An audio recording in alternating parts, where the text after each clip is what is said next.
Posani కృష్ణమురళిని AP పోలీసులు Hyderabad గచ్చిబౌలిలో arrest చేశారు. పోసానిని అదుపులోకి తీసుకున్న అన్నమయ్య జిల్లా రాయచోటి పోలీసులు ఏపీకి తరలిస్తున్నారు.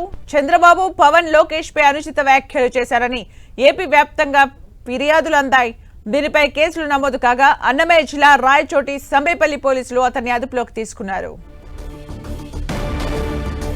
మరిన్ని అప్డేట్స్ మా ప్రతినిధి సునీల్ అందిస్తారు. సునీల్, నటుడు అదేవిధంగా వైసీపీ పార్టీలో గతంలో పనిచేసినటువంటి పోసాని కృష్ణమురళి ఈ రోజు రాయచోటి ఆంధ్రప్రదేశ్ పోలీసులు అదుపులో తీసుకున్నారు. రేపు అతన్ని కోర్టులో ప్రొడ్యూస్ చేసే అవకాశం. ప్రస్తుతం అయితే హైదరాబాద్ గచ్చిబౌలిలో అతన్ని అరెస్ట్ చేసి ఆ తర్వాత ఆంధ్రప్రదేశ్ కి తరలిస్తున్నారు. పోసానిపై గతంలో కూడా అనేక కేసులు కూడా నమోదు కావడం జరిగింది.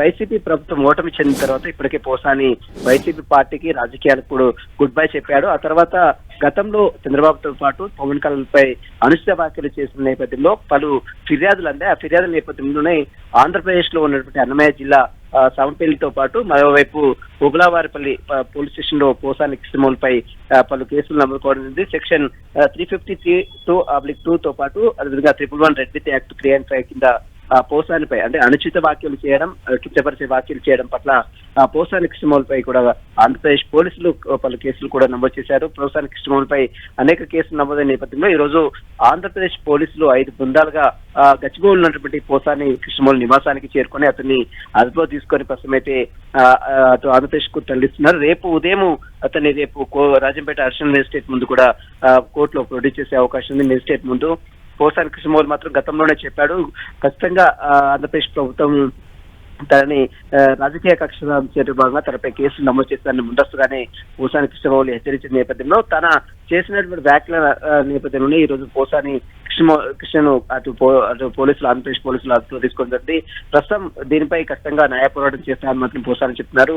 అయితే అర్ధరాత్రి పూట భయప్రాంతులు గురి చేసి కుటుంబ సభ్యులని ఈ విధంగా అక్రమంగా అరెస్ట్ చేయడం, తనకు ఎలాంటి నోట్స్ ఇవ్వకుండా ఏ విధంగా అరెస్ట్ చేశారంటూ కూడా పోసాని కృష్ణమురళితో పాటు కుటుంబ సభ్యులు కూడా అటు ఏపీ పోలీసులతో కొంత వాగ్వాదం దిగారు. కానీ పోలీసులు మాత్రం తనకు సంబంధించిన సెక్షన్స్ తో పాటు కొన్ని సంబంధించినటువంటి కేసులు కూడా నమోదు కాబట్టి తనని ఖచ్చితంగా అదుపులో తీసుకుంటున్నామని పోలీసులు అతన్ని అదుపులో తీసుకొని ఆంధ్రప్రదేశ్ తరలిస్తున్నారు. రేపు ఉదయం అతనికి వైద్య పరీక్షలు పూర్తి చేసిన తర్వాత మేజిస్ట్రేట్ ముందు హాజరుపరిచే అవకాశం ఉంది. సునీల్, ప్రస్తుతానికైతే ఏపీకి తరలిస్తున్నట్టుగా తెలుస్తుంది. రేపు మెజిస్ట్రేట్ ముందు హాజరుపరచడానికి ముందు ఏ స్టేషన్ కి తరలించే అవకాశం కనిపిస్తోంది సునీల్? ప్రస్తుతం అతనిపై పలు పోలీస్ స్టేషన్లు అటు ఆంధ్రప్రదేశ్ లో ఉన్నటువంటి అన్నమయ్య జిల్లా సంబపల్లి పోలీస్ స్టేషన్ తో పాటు మరోవైపు కొన్ని పోలీస్ స్టేషన్లు కూడా ఇప్పటికే అతనిపై కేసు నమోదు కావడం జరిగింది. సెక్షన్ 196 తో పాటు 353(2) రెడ్ విత్ యాక్ట్ 111 అదేవిధంగా 5 and 3 కింద కేసు నమోదు జరిగింది. రేపు ఉదయం అతన్ని రాయచోటిలో మనం చూస్తున్నటువంటి అన్నమయ్య జిల్లా రాయచోటిలో ఉన్నటువంటి సంబపల్లి పోలీస్ స్టేషన్ కావచ్చు, ఉబలవారిపల్లి పోలీస్ స్టేషన్ కి అతను తీసుకువెళ్లి ప్రస్తుతం అయితే వైద్య పరీక్షలు కంప్లీట్ చేసిన తర్వాత లీగల్ ప్రాసెస్ అంతా కంప్లీట్ చేసిన తర్వాత రేపు మధ్యాహ్నం తర్వాత పోసాని కృష్ణను అటు మేజిస్ట్రేట్ ముందు కూడా హాజరుపరిచే అవకాశం ఉంది. పోసాని కృష్ణపై ఇప్పటికే అనేక కేసులు కూడా నమోదు కానుంది. కులాల పేరుతో, మతాల పేరుతో ప్రజల వర్గ విభేదాల్లో దూషించడం, అదేవిధంగా వారిపై శాంతి భద్రత విఘాతం కల్పించే విధంగా పోసాని కృష్ణమురళి మాట్లాడారంటూ కూడా ఇప్పటికే పోసానిపై అనేక కేసులు కూడా నమోదు కావడం. ఇందులో భాగంగానే అరెస్ట్ వారెంట్తో ఈ రోజు ఆంధ్రప్రదేశ్ పోలీసులు హైదరాబాద్ లో గచ్చిబౌలిలో ఉంటున్నటువంటి పోసాని కృష్ణ నివాసానికి చేరుకొని అతని పోలీసు మాత్రం అదుపులో తీసుకోవడం. అయితే పోసాని కృష్ణని అరెస్ట్ చేయడం పట్ల అటు మాజీ మంత్రులు, వైసీపీ నేతలు కూడా అభ్యంతరం వ్యక్తం చేస్తున్నారు, ఖండిస్తున్నారు. ఇదంతా కూడా రాజకీయ కక్ష సాధింపు చర్యలో భాగంగానే పోసాన్ని అరెస్ట్ చేశారు. వైసీపీ లీడర్ గతంలో పనిచేసిన నేపథ్యంలో అతన్ని అరెస్ట్ చేశారంటూ కూడా వైసీపీ నేతలు పోసాని కృష్ణ అరెస్ట్ ను ఖండిస్తున్నటువంటి పరిస్థితి మనం చూడొచ్చు. ప్రస్తుతం అయితే దీనికి సంబంధించిన రాష్ట్రంలో పూర్తిగా ప్రజాస్వామ్యం కూని అయింది. అదేవిధంగా శాంతి భద్రత విఘాతం కలిగించే విధంగా కక్ష సాధింపు చర్యలో భాగంగానే గతంలో వైసీపీ నేతలు ఉన్నటువంటి వారందరూ కూడా చంద్రబాబు నాయుడు ప్రభుత్వం అరెస్ట్ చేస్తున్నట్టు కూడా వైసీపీ నేతలు ఆరోపిస్తున్నారు. మరి రేపు దీనిపై మనం గతంలో చూసాం, వల్లభనేని వంశీని అరెస్ట్ చేశారు, ఇప్పుడు పోసాని కృష్ణ అరెస్ట్ చేశారు. మరి ఇంకా తదుపరి తర్వాత వైసీపీ నేతల్ని టార్గెట్ చేస్తున్నారంటూ కూడా పెద్ద ఎత్తున ఆరోపణలు కూడా వినిపిస్తున్నాయి. కాబట్టి రేపు పోసాని కృష్ణకి సంబంధించిన లీగల్ ప్రాసెస్ అంతా కంప్లీట్ చేసి రేపు మధ్యాహ్నం మేజిస్ట్రేట్ ముందు కూడా హాజరుపరిచే అవకాశం ఉంది. సుమిత్ర, అంటే సునీల్, పోసాని కృష్ణమురళికి ఇప్పుడు ఏవైతే సెక్షన్స్ కింద కేసు నమోదు చేశారో అంటే ఎలాంటి వ్యాఖ్యలు, అంటే పార్టీకి సంబంధించిన వ్యాఖ్యలు చేసినందుక, లేదా వ్యక్తిగతంగా ఎవరైనా దూషించినందుక, లేదా విద్వేషాలు రెచ్చగొట్టినందుక, అంటే ఏ కారణాలు చూపించి అరెస్ట్ చేయడం జరిగింది? అలాగే ఇప్పుడు ఏవైతే సెక్షన్స్ కింద అరెస్ట్ చేశారు. దానికి ముందస్తు నోటీసులు ఇవ్వాల్సిన అవసరం ఉందా లేదా, నోటీసులు ఇచ్చారా?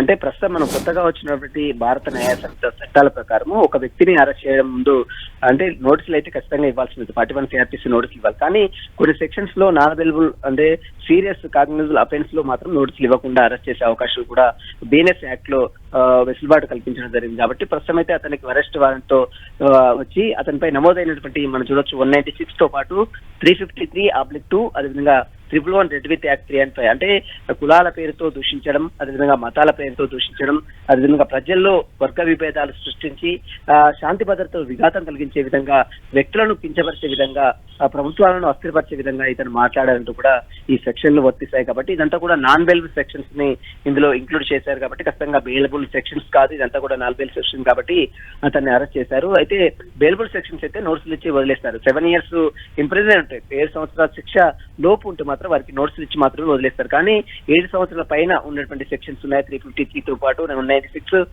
111 రెడ్ విత్ యాక్ట్ 3 and 5 కింద సెక్షన్స్ ని యాడ్ చేశారు. కాబట్టి ఖచ్చితంగా ఇదంతా కూడా నాన్ బెయిల్ సెక్షన్స్ ఉన్నాయి. ఖచ్చితంగా ఈ సెక్షన్స్ లో ఎట్టి పరిస్థితుల్లో అతన్ని ఉపేక్షించే పరిస్థితి లేదు. కాబట్టి ఖచ్చితంగా అతన్ని అరెస్ట్ చేశారు. ప్రస్తుతం అయితే ఆంధ్రప్రదేశ్ కు తరలిస్తున్నారు.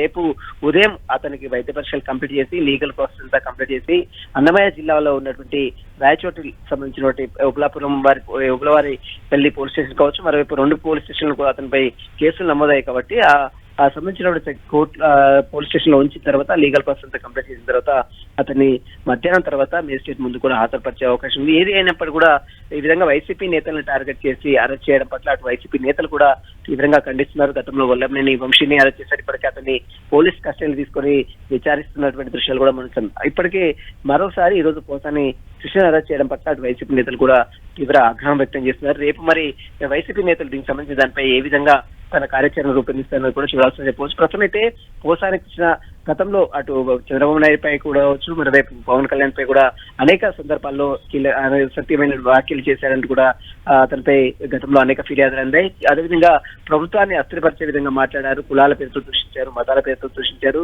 వీటన్నిటికి సంబంధించిన ఫిర్యాదుల నేపథ్యంలో అతనిపై పలు కేసులు నమోదైనట్టు కూడా ఆంధ్రప్రదేశ్ పోలీసులు చెప్తున్నారు. కాబట్టి రేపు అతన్ని కోర్టులో ప్రొడ్యూస్ చేసిన తర్వాత మరి కోర్టు అతని రిమాండ్ యాక్సెప్ట్ చేస్తా లేదని కూడా చూడాల్సి చెప్పవచ్చు. అంటే ప్రస్తుతానికైతే పోసాని ఏ పార్టీకి సంబంధించి కూడా తను రాజకీయాలకు దూరంగా ఉంటున్నట్టే చెప్పుకొస్తున్నారు. అయితే ఇలా అనుచిత వ్యాఖ్యలు అనేసరికి ఆర్జీవీకి సంబంధించి కూడా ఇలాంటి ఫిర్యాదులే అందే. అయితే దాంతో కంపేర్ చేసి చూడొచ్చా? అంటే తదుపరి చర్యలు ఎలా ఉండే అవకాశం ఉంటుంది సునీల్? ఖచ్చితంగా పోసాని కృష్ణపై మనం చూడొచ్చు పలు సెక్షన్ల కింద ఇప్పటికే కేసులు నమోదాయి. అయితే పార్టీలతో పాటు ప్రభుత్వంలో ఉన్నటువంటి గతంలో ప్రతిపక్ష నేతలుగా ఉన్నటువంటి వారిపై అసభ్యకరమైన పదజాలంతో దూషించాడు. అదేవిధంగా కులాల పేరుతో మతాల పేరుతో వర్గాల మధ్య చిచ్చుపెట్టే ప్రయత్నం చేశాడు, అసత్యమైనటువంటి వ్యాఖ్యలు చేశాడు. ఈ నేపథ్యంలోనే అతనిపై కేసు నమోదు చేసినట్టు కూడా ఆంధ్రప్రదేశ్ పోలీసులు చెప్తున్నారు. అయితే ఇటీవల కాలంలో అతను వైసీపీ ఓటమి చెందిన తర్వాత ప్రభుత్వము ఇప్పుడు ఆంధ్రప్రదేశ్ లో వైసీపీ ప్రభుత్వం ఓటమి చెందిన తర్వాత వైసీపీకి అదేవిధంగా రాజకీయాలకు పోసాని కృష్ణ గుడ్ బై చెప్పాడు. అయినప్పటికీ కూడా అతన్ని ఈ విధంగా అరెస్ట్ చేయడం పట్ల కొంత వైసీపీ నేతలు కూడా ఆగ్రహం వ్యక్తం చేస్తున్నారు. దీన్ని అరెస్ట్ ను కూడా ఖండిస్తున్నారు. మనం గతంలో కూడా చూసాం, ఆర్జీవీ కూడా ఇలాంటి వ్యాఖ్యలు చేశాడు. అతనిపై కూడా ఆంధ్రప్రదేశ్ పోలీసులు పలు కేసులు కూడా నమోదు చేశారు. కానీ అతను కోర్టుకు వెళ్లి ముందస్తు బెయిల్ తెచ్చుకున్నారు. మరి ఇప్పుడు పోసాని ముందస్తు బెయిల్ చేయకుండా డైరెక్ట్ గా వచ్చి అరెస్ట్ చేశారు. కాబట్టి మరి రేపు బెయిల్ పిటిషన్ వేస్తారా లేదా అరెస్ట్ సంబంధించిన రిమాండ్ తిరస్కరించాలని కోరుతారని కూడా రేపు కోర్టులో ఒక క్లారిటీ కూడా వచ్చే అవకాశం. ప్రస్తుతం అయితే ఇటు హైదరాబాద్ నుంచి కోసాన్ని ఆంధ్రప్రదేశ్ తరలిస్తున్నారు. రేపు మధ్యాహ్నం లీగల్ ప్రాసెస్ కంప్లీట్ చేసిన తర్వాత మధ్యాహ్నం కోర్టులో ప్రొడ్యూస్ చేసే అవకాశం. Sumitra, thank you Sunil for the updates.